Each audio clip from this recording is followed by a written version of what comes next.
Hey, welcome back. This is Ed Pluchar with another real estate mini lesson, and today I want to talk about how to reduce your property taxes.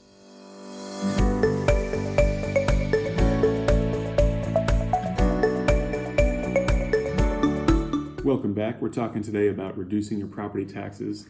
There's a couple of easy ways to do this. One is to make sure you're getting all the exemptions you are qualified for, you're eligible for.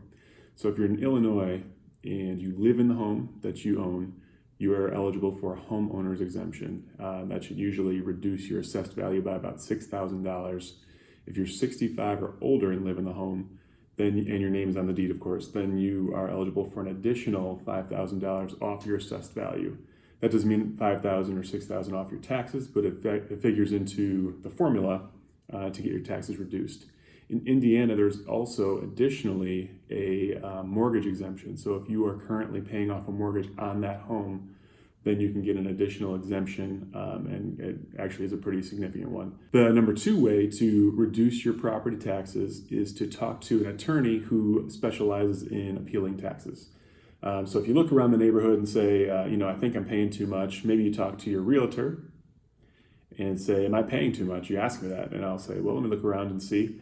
And if we kind of get an idea that maybe you're paying too much in your taxes, then we'll take that to an attorney who specializes in appealing taxes and say, look, I think my client here is paying too much in taxes. Can you look at this?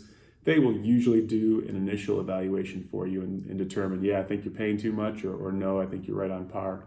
If you're paying too much, usually that attorney will handle all of the paperwork, all the process for you. So they'll take it to the county assessor, and if they have any luck, they should get your property taxes reduced. Usually the way their payment works, you won't owe them anything unless it's a successful appeal. And it varies by attorney, so don't take this for the standard at all, but usually what they'll do is take half the first year's difference in taxes. So if they got your taxes reduced from $7,000 to $6,000, it's a $1,000 difference, their fee will be $500, half of that. And you just pay that one time and you're done. And you get to enjoy the difference for years to come. So if you think you're paying too much in taxes and would like to look into that, give me a call, 815-931-2279. I can get you on the right path. And if you have any other real estate questions, also feel free to give me a call. Thanks.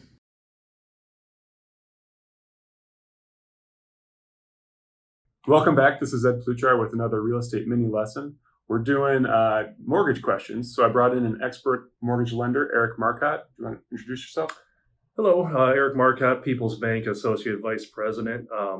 Been doing mortgages for 16, 17 years, so hopefully we can get all your questions answered and get you on the right path. Eric, I want to buy a house. What's the first step? First step after knowing you want to buy a house is contacting a lender. Mm-hmm. You want to know where you stand financially, what you can afford, what's in your budget as far as money in the bank, what you need to work on for credit. The lender will answer all these things for you. Gets you in the right position to then contact a realtor. Okay. Like that. So if I'm calling you, like I'm calling versus showing up at your office? Like I would start with a phone call. Okay. People are busy these days. Everyone has a different schedule. Mm-hmm. I understand everybody works. Most answers can be done over the phone via email. So okay. If you want to do a face-to-face, that's much respected. I can do that. I can do the appointment thing too, but it starts with a phone call. Okay. Call your lender.